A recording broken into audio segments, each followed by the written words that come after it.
came out of. I'm going to start the recording. Sorry about that because Kate's not with us today. And there we I go. don't know what came out of. I was trying to look back over last week a little bit, but I found it this week that I just have been asking myself, what do I need? Because I'm doing things that in some cases I really don't want to do. And other, but rather than just be angsty or rebel, what was that about? So I started journaling again, which I gave up years ago because I journaled ever since I was a kid old enough to pen, and somebody found my journals one time. And you know how they should not read your journals. It's very much a violation.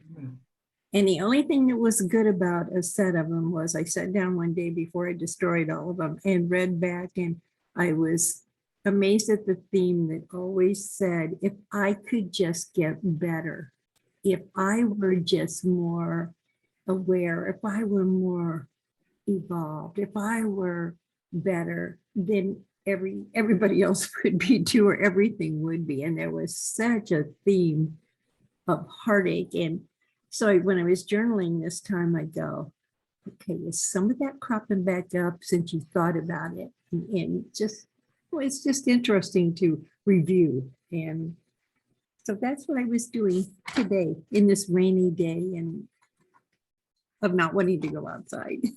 Right. Yeah. And not needing to, right? Needing to, yeah. Yeah. So, Yeah. I was just seeing if I could find, I saw a post related to that. I'm going to post that in our group later because it's a little bit long and I don't want to spend the time now, but I just found the post that was sort of related to that. yeah. And I tell you what, I've been reading some good ones out here. There are some writers right now doing pages that are exquisite writers. And I thought, if I so admire them, what does that am I being called to write? Not for exposure like they are, but to write again, because I so resonate with the beauty and the wisdom of the words. So anyway, that's me. Awesome. Awesome. Yeah. Steve, anything to add to your check-in? Yeah, I mean, if you recall last week, I think I used the word resistant and talking about being blessed or being in this call. And it's like, that kind of played a couple of times in my mind over the last week or so. It's like, really, you're resistant to good? Let's not go there, let that go and be open to it, be open and receive it. So I made that kind of mental image shift, and I'm so happy to be here. Like release all the obligation of one more thing I have to do before my nap and just celebrate, right? So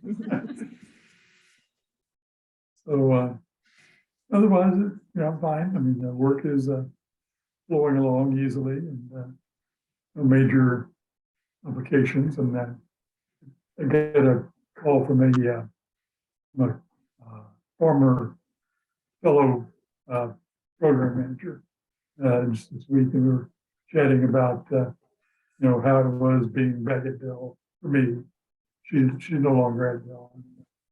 Well, there's always a chance to come back. Nah, I don't think so. Well, you got me thinking it's like it is what you allow it to be, And her experience had been she had to work long hours to get the job done, 70, 80 hours a week. A lot of expectations on her. And I've come back this time in this incarnation where it just, I work 40, 45 hours a week. I don't leave things undone. I don't work extended hours for someone else. And that just was a good realization during the story. Has anybody reminded you to take a vacation again yet recently? Yeah, last week. Yeah. You had said that, and then my son-in-law, Rachel's husband, was kind of doing the same conversation. I'm like, I'm liking the employers that are saying, take your vacations. Yeah. Starting to map out some days, Nancy and I have, so, you know, we have some things for me to plug in. Very good. That's it. How about you, Linda?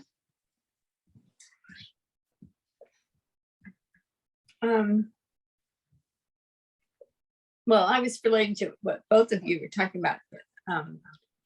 Actually, the part about, I remember I looked through the book and it was like, oh yeah, resistance. It was like, I remember feeling like I had so much to do and I wasn't doing anything, and I was feeling bad about not doing anything. And, but something, it did shift, and it's just been this boatload of more work and more people, you know, new clients and interesting opportunities, and tons of paperwork that goes with it. And then one job, I could only do 2 of the 4 requests. There are 4 different trips. And so we ended up spending a week looking for somebody else to take the other 2, so I could, you know, at least our agency or company could keep it all together, you know, that we'd still be able to have backup. I mean, that's really the key for me in working with this group, is that we're team players. And so if one of us can't do something, there's somebody else to step in. And we didn't have anybody to step in for me. So until yesterday, and today we confirmed it all, and Fridays are meet and greet. So it's just been a lot. I've just been very busy and enjoying it, instead of the, you know, being so stressed about it for so long, you know. And I've just been busy and active, and now I still have a lot going on, but it's a little different experience, so it's pretty nice. And oh, the journaling is what Nancy was talking about. That's, you know, I have, oh, interesting, because there's the resistance again.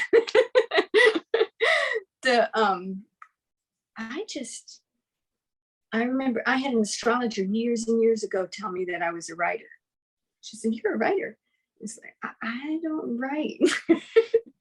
And I remember having homework assignments in college where we were supposed to journal, and I would journal because I had to, but I didn't know what to say because I didn't want to repeat what I did. You know, it was like I didn't have that, and I never really feel like I figured that out. And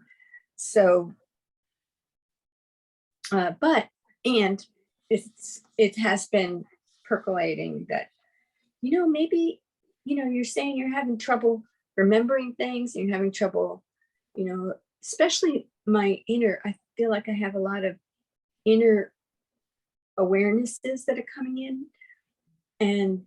But then, you know, an hour later, I don't remember what I was thinking. And I was like, I need to write this stuff down. But, you know, so that's what I'm using my journal that I use for this. I'm starting to put things in there, but it's about keep getting more steadfast and whatever. Yeah. I'm not journaling right now. I've spent years, decades journaling every single day, and I haven't journaled much, except for I picked my journal up twice this week, which is fascinating because that's 3 of us now that are thinking about it. I hadn't thought about it. I just journal is, and I pulled it out and just started. So interesting. Yeah. Something about journaling. The journaling that helped me the most was when I did Julia Cameron's Artist Way journaling, the morning pages, which is 3 pages, no matter what. Don't ever read it. Don't read it. So it's not about, but it's about that brain dump. And you can write, I don't know what to write 400 times, but then it like clears the brain and it becomes a spigot. And so I was sort of thinking about that. I think somebody in one of my circles mentioned her morning pages, and I'm like, I haven't done that in, I don't know, decades, really. But what I was thinking more about for me was some of these people have such beautiful, maybe more what you were saying, Nancy, such beautiful, profound. And I used to do that too. I used to just, especially when we were doing Charles's work, I would just sit, I would just open and would just let spirit pour out. Sometimes it was worthy of reading or typing or something. And sometimes it wasn't, in my opinion, but it was just jibber jabber or processing something out loud. But to have no judgment about what you write really opens up the journaling experience. So that's really pretty interesting. That's sort of up. Steve, are you having an impulse to journal? Maybe you will by the end of the night. Who knows? Who knows, right? So my check-in, I have a cold, which is randomly weird. I'm like snotty. Rob goes, yeah, you are. I'm like, that is nice. I've just been blowing my nose for like days. I don't know what that's about, but anyway, it's here. And the court trial was, the sentencing was Friday, which was intense. And then at 9:30, at 10 o'clock this morning, I got a text from my sister. They said they're back in court at 10 o'clock Mountain Time. I'm like, oh, that's right when my global consciousness group is. So I had both screens. I had Zoom in England and court in Colorado. I said, text me when she's up. So then I shut that screen down. Anyway, so bottom line is she got, the sentence that she got on Friday was illegal, which was sort of interesting. So they sorted through some of that. It was only about 20 minutes long, unlike the Friday, which was like 2 hours or something. And she's got a year in the Department of Corrections, followed by 3 years of parole. And it was illegal the first time because it wasn't long enough, because the law says you have to have minimum sentencing is 2 years in prison. And then she also was trying to do concurrent with probation. You can't do probation anyway, it doesn't matter. But anyway, it was just like, here we are again. So because I'm in the global consciousness call, right? I said, oh, going to court, hold her up, back, right? And so then they zinged us up. They zinged up Karen, my sister, and Chris. And Solera has always said this. And she said, Chris is so whole. Chris is so in his wholeness. And the Legion, and then 3 other people on the call were like, oh yeah, and these 2 people died, and this person died suddenly, and that one just happened, and somebody, I was just like, people are leaving the planet. Like 40 years old, went to sleep, didn't wake up, that kind of stuff. No accidents, no trauma, no sickness. But what's happening, according to my group, is that they just ascended. And they're ready to do the work, and they're holding the high watch, and they're gathering like legion of light to support those of us who are here. But what she said about Chris was he is so present with my sister, and he is so whole, and his death was like a calling for him. And for many of these people that are going over this, take it or leave it or whatever, but this is what we're talking about. It's like this calling to work on the other side. Well, that's how Myrtle left. Myrtle Fillmore went around to all her buddies and gave away all her favorite jewelry one Friday afternoon. And she said, I'm done here. I have work to do on the other side. She wasn't sick. She went home to their place in the village that had no kitchen. That's why I love Myrtle. She had no kitchen. And she went to sleep and she didn't wake up. Wow. That calling, it's that beyond. But then my experience really not right when the trauma happened, but it's been 2.5 years.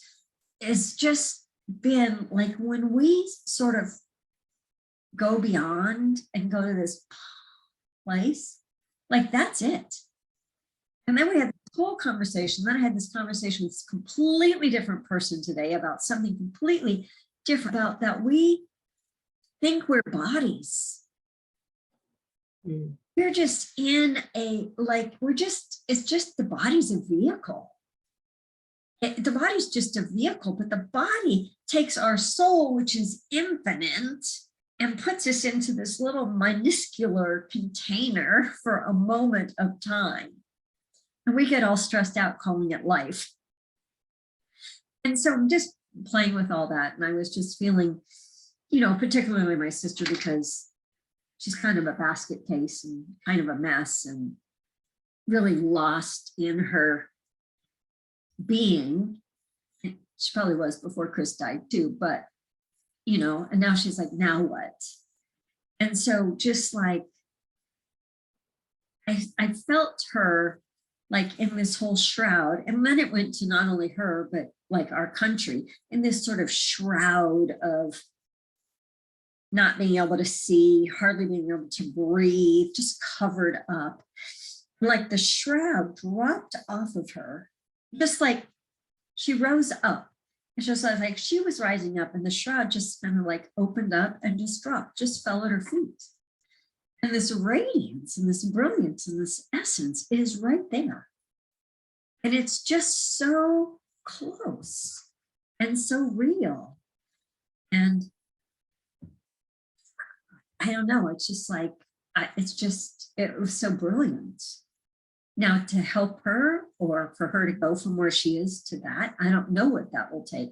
Maybe it already happened.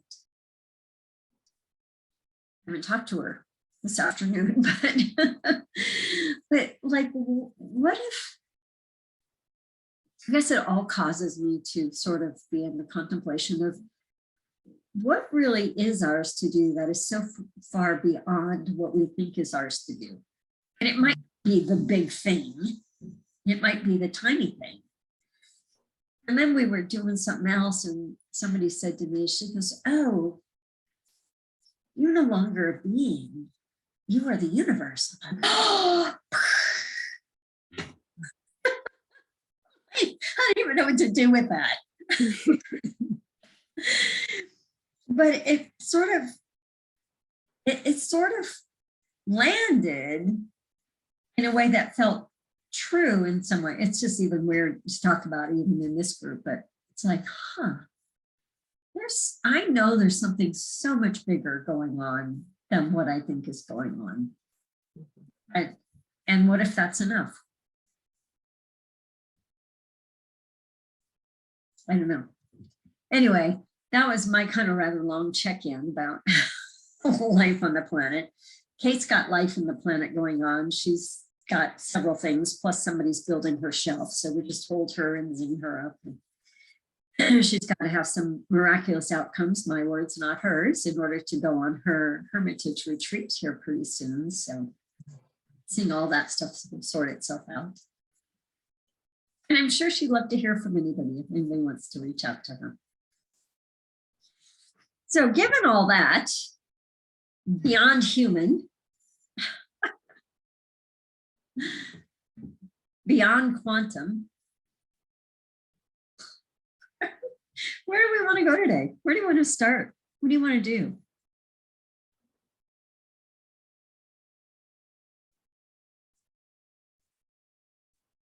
You know, I know that's the question we always ask, and I've gone through about 6 different programs.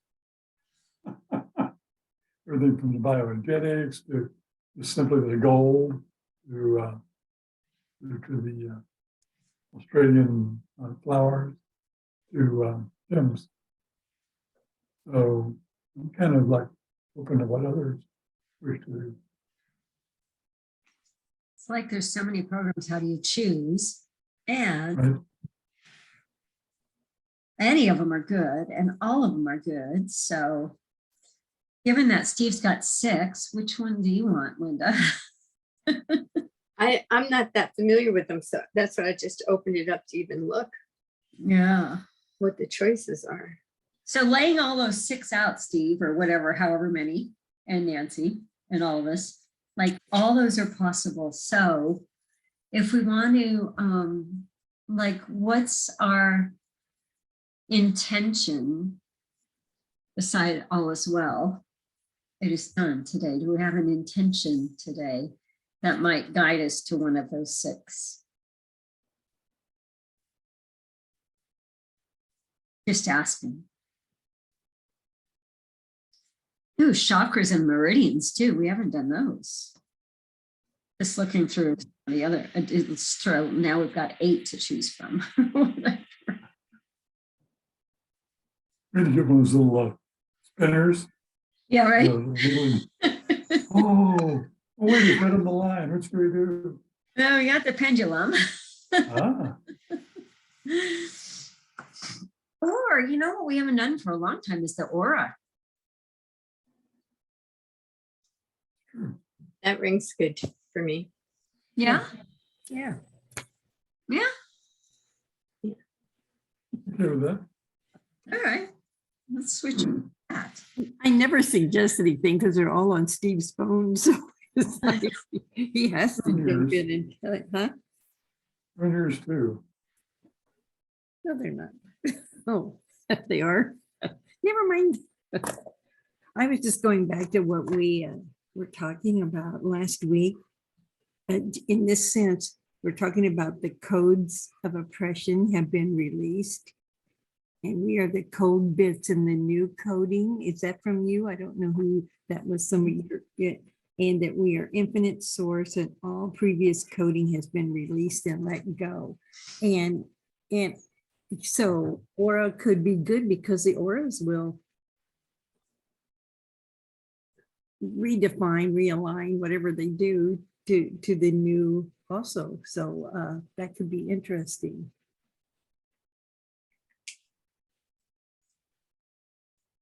I'm gonna run it and we'll see what happens.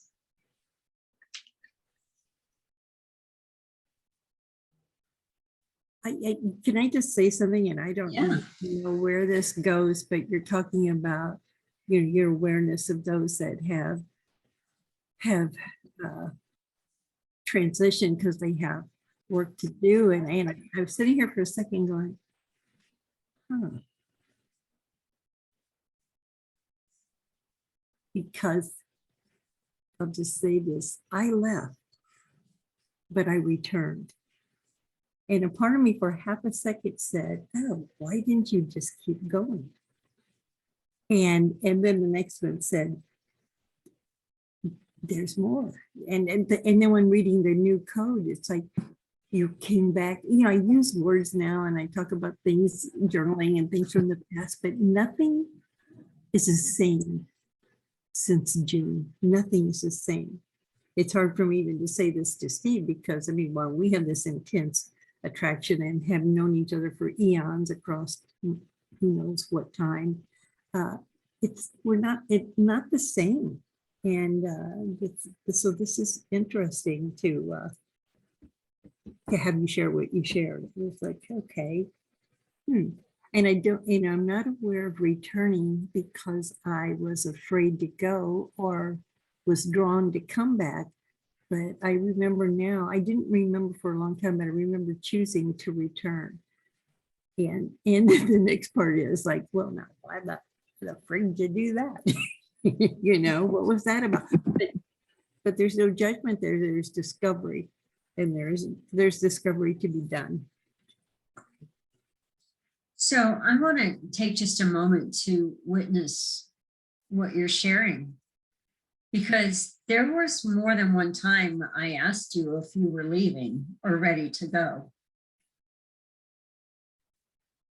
And for whatever reason, it wasn't your time because you have work to do, whatever that means. And maybe that doesn't mean anything other than just being. Right? But we don't have to, and we can't figure it out. But there's that soul recognition. It's like, curious. And we can't do that for anybody but ourselves. So when I read the part about the coding being different, somehow that resonated more tonight than it did last week. And it was like, oh, that's because you were recoded and you don't know what it means yet. You don't know what that means. And nor am I, sleuth that I am, and that's just not even part of the equation anymore. So, yeah, thank you. Yeah. And we've been talking about for a couple of years about our DNA changing and our, becoming crystalline light bodies and, all that kind of stuff that's pretty far out there. But yet I think it's happening right amongst us and in us.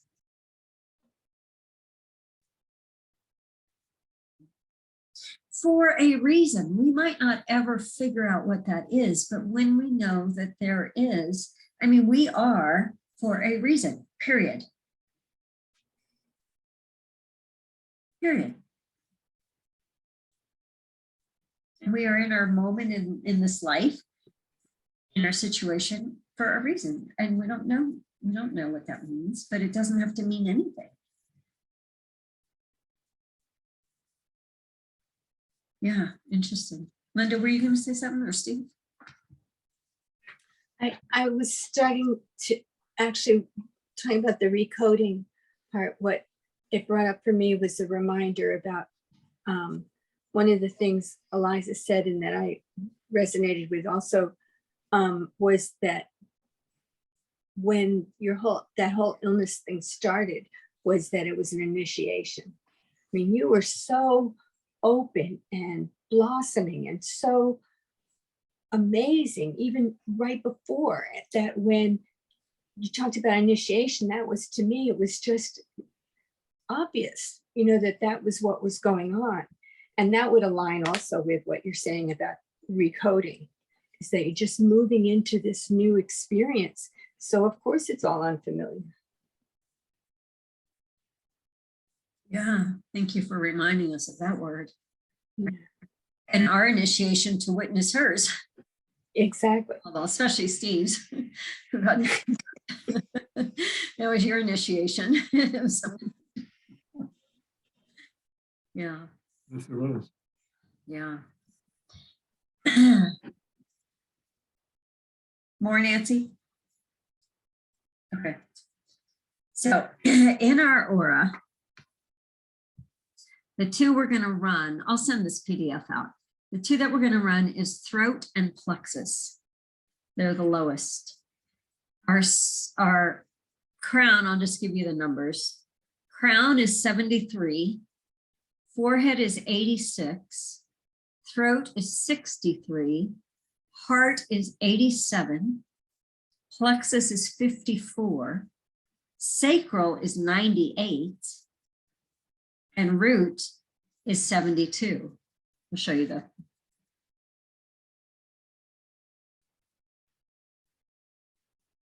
So I chose the two lowest ones, and we'll just start this analysis and see what wisdom it gives us.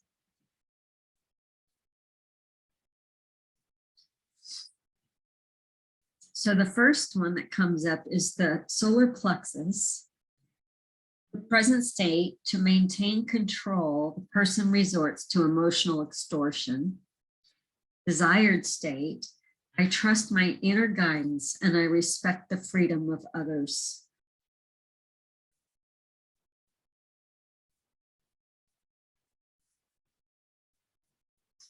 The next one is the throat. The person receives the manipulation on the outside and is blocked in their expression. Desired state, I only allow positive influences on my behavior and I express myself freely.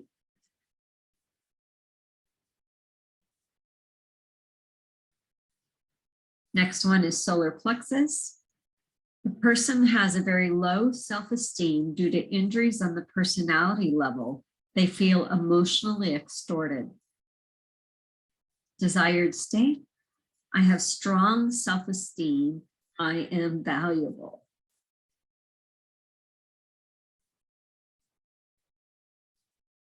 Next one is throat. The person sees their neediness and allows themselves to communicate their wishes more often. I perceive my needs clearly and communicate my wishes openly. Next one is solar plexus. The person can increasingly distance themselves from the access of others and is willing to take responsibility for themselves. However, they are still in a transitional state of disorientation. I am free from the influence of others, and I know what I want and where I want to go. I take responsibility for myself and for my decisions.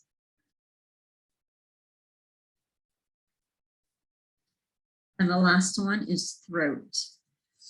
A person can only express themselves emotionally because they lack clarity of expression. I express myself clearly on all levels.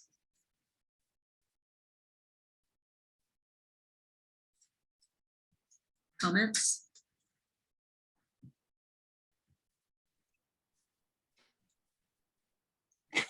It's like I don't know what to say. Those all resonated so powerfully for me. There are ones that I haven't done this program for quite a long time, and they're all ones I used to get a lot. And especially the stuff about being emotional and not knowing why and how, it's like, or not knowing how to express myself and then just getting emotional. And so nobody understands what I'm trying to say. That kind of thing. Interesting. Sometimes I don't understand the aura program because you get throat 2 or 3 times and solar plexus 2 or 3 times. Like, I want to say the throat is the throat. Solar plexus is the solar plexus. Why is it occurring in multiple ways? Yeah, so the aura program, when you choose 2 chakras or 1 or 3 or 4 or 5 or 7, you get 3 aspects on each of the chakras. So like if you do the whole, like we did throat and solar plexus, so then when it scans it, it's looking at those 2 chakras and coming up with 3 aspects that need to come into harmonization. Knowing that each chakra itself has multiple layers and dimensions of chakras. Okay. Yeah. Right. Makes sense. Yeah.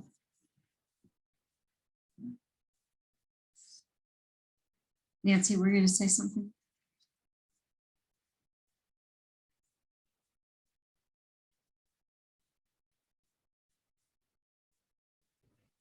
I don't remember where you said the transitional state of disorientation, but my whole being went like, well, yeah, yeah. And I Right. don't remember what that, it doesn't even matter to me right now what it related to. It just was it's like, oh, but of course. Oh. But of course, it was solar plexus, but yeah. And it's so different to hear these, and you remember, in our eons of past understanding, I want to delve in and understanding it. And I heard it and I went, well yes. Yes. There's that. Yeah, and I'll just remind us that none of this is to understand. Yeah. Yeah. It's just that somebody in Germany put a few words on a particular frequency that we need to come into coherence. And often the words that they choose resonate. But even if they didn't, they're still, because it's still ultimately about the frequency to bring us into coherence, really. And to bring our chakras up to a more even level. And the other thing about the aura program is it's scanning the chakras as we are relating from this chakra to this moment in time. So it's not like getting an aura picture or something like that. It's how we are relating, and then, you know, intentionally with whatever our intention is in the moment, which we didn't actually get more clear on other than our standing intention. So, so what do you think? Should we start with 2, or do you want to go for the 5? It's already about 5 till 6. So we've, 3 minutes till 6. So we've moved quite along today. What's the preference?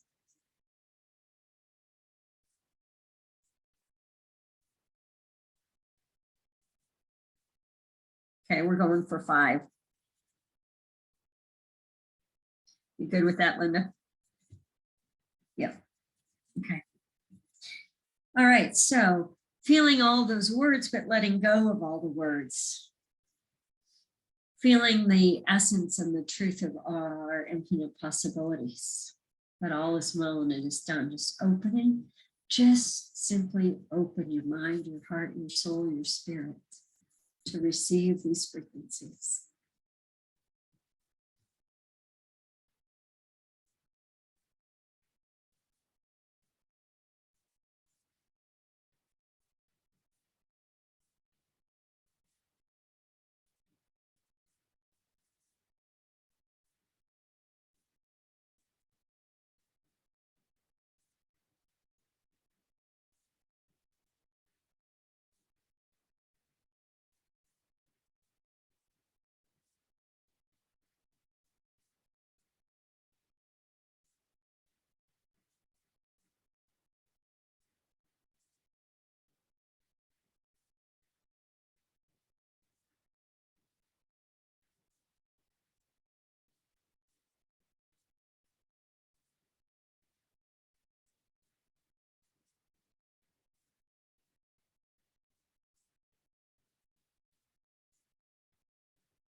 Noticing what you notice.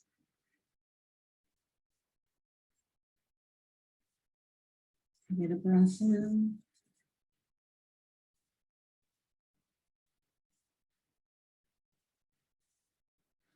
And how was that?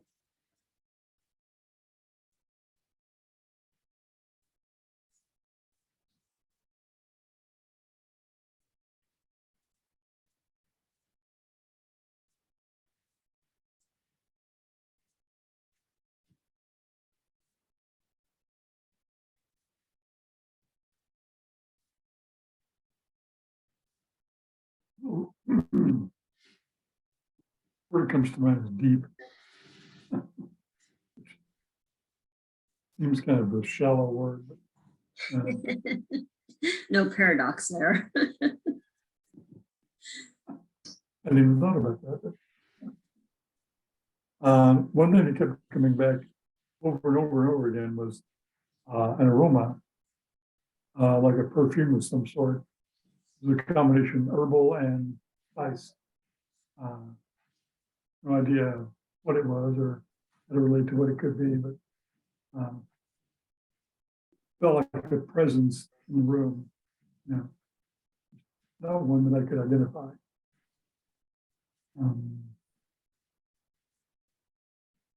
There was some scene that was starting to play out near the end of it, but it's like when you said something about coming back or whatever your words were, like it was, ah, and I left whatever that was back in that state.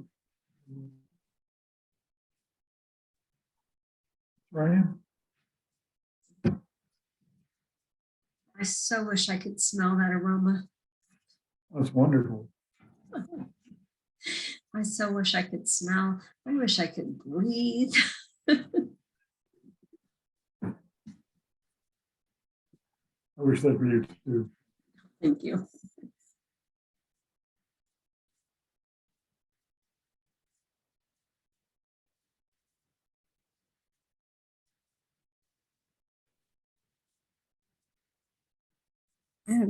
I don't know how this is going to come out, but yeah, earlier when you were talking about your sister, you're talking about the shroud like falling from her.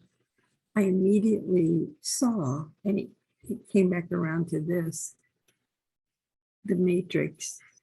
Totally forgetting, talked about coding, about how when the code starts to almost like fall away because it's not where they are anymore, or at least that's how I remember it.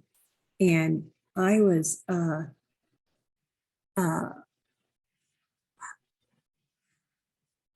clarify later if I heard something right, but it's like something clicked in my mind and it went. And I don't. Did you say something about tunnels? No. Okay, then that came to me from whatever. And I'm realizing that with the matrix shifting and the disorientation, and something was coming through about tunnels, and I realized that some of when I was in the hospital that I refer to as batshit crazy times because it was just so probably drug induced in some ways, but it was totally disoriented. And I found myself saying, you've got to write that down. There's something in there. There's something in there. And I could discount it as, when I had didn't have my the meds were overtaking me or whatever, but and it's like this, it says, I have to journal that. And that would not have been what I thought it was going to journal. I wouldn't have gone back to that time. And it's like, because it was a dismantling of a certain reality that I was having in that experience was what was taking place, which totally flips you out because it's being dismantled. You feel dismantled. So I don't know why this, but the solar plexus was a big part of what triggered this. I just know it came from there. So interesting.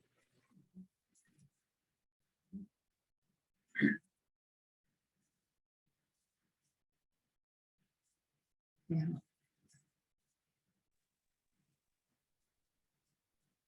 Um, Mine had to do with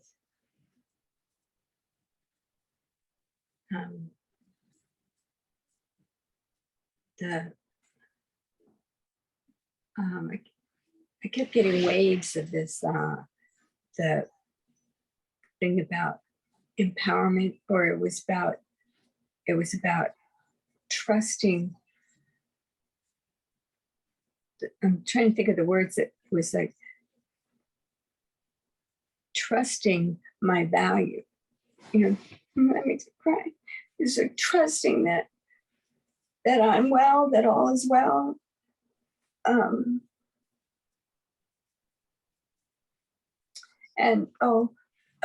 so it was the releasing of there was all this things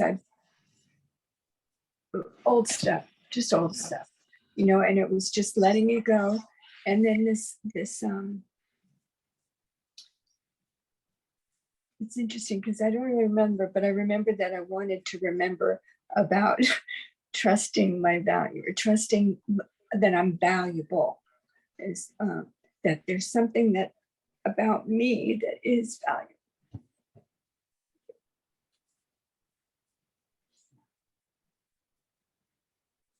That's it.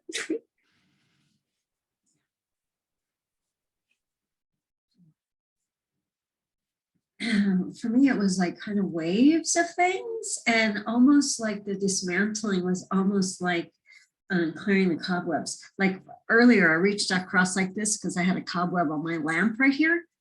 And it was like, after I did that, whatever, I didn't think about it. And then that's kind of, it was like, oh, that cobweb and that. So it was very gentle and wavy. I don't know if it was like there was necessarily a sound, but if there was a sound, it was like the remember we were back in the womb a while back, and the swoosh whoosh of that kind of womb space, or that void space.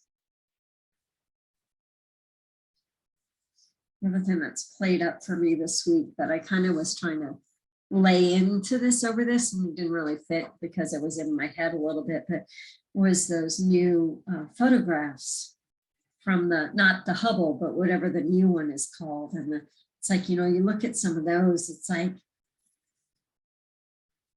it's the infinite universe. Or wait, is it the cell of my being? It was like, to me, it was like kind of both and. It's like, oh, that looks like what I think my soul looks like. So kind of that whole dismantling, again, of thought patterns, of belief systems, that is just so freeing. Oh, yeah. Wow.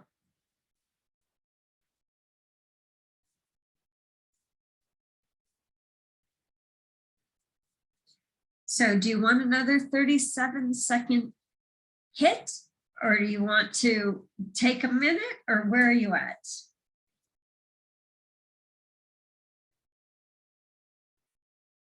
We'll do 37 seconds. I do 37 seconds often, actually.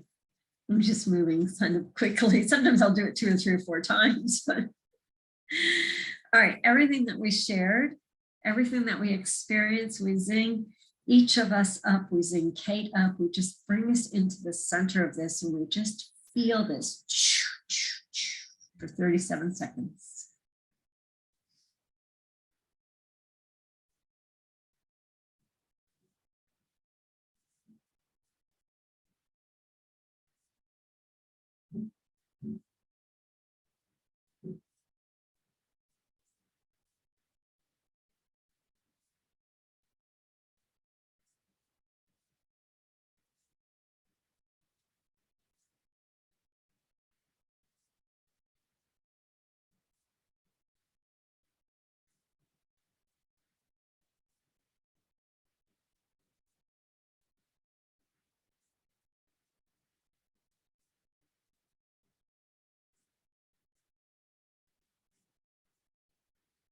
Let's just feel each other one at a time. We put Kate in and feel this activating in Kate.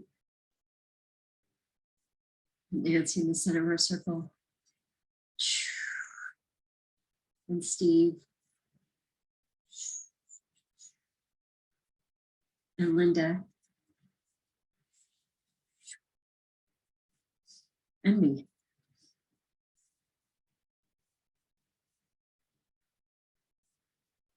And all of us just lift yourselves up and lift each other up with gratitude. Thank you, God. And so it is.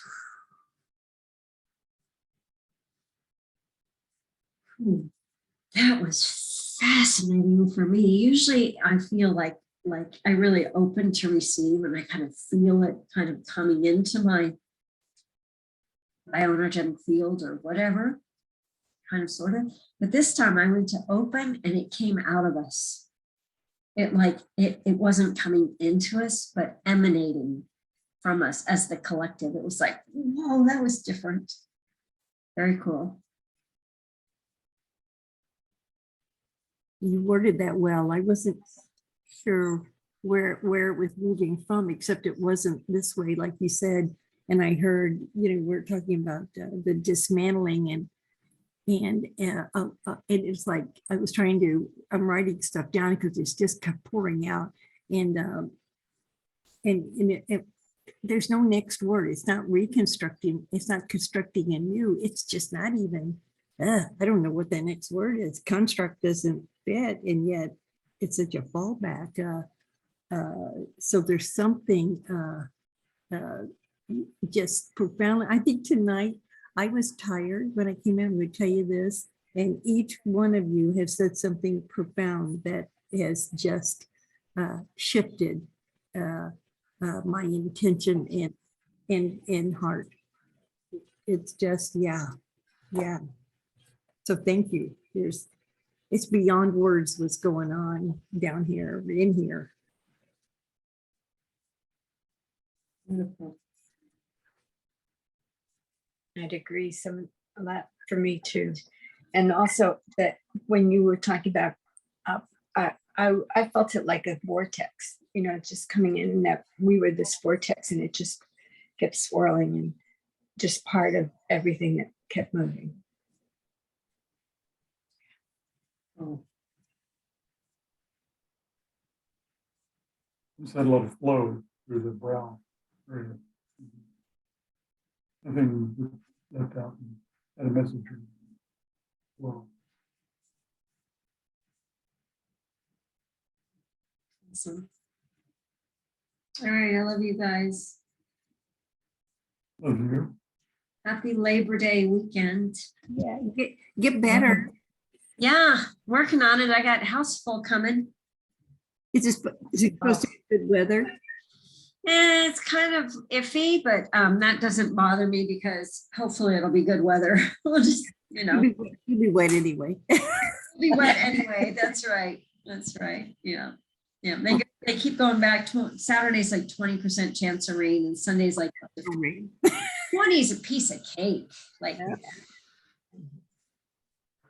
Well, it was night times or mornings. everybody enjoy. Bye, guys. Love you. Bye, Kate. Bye. Just love y'all. Bye. See you next Tuesday. Good. Oh, yeah. All right. Love you all. Hey, Linda. Yes.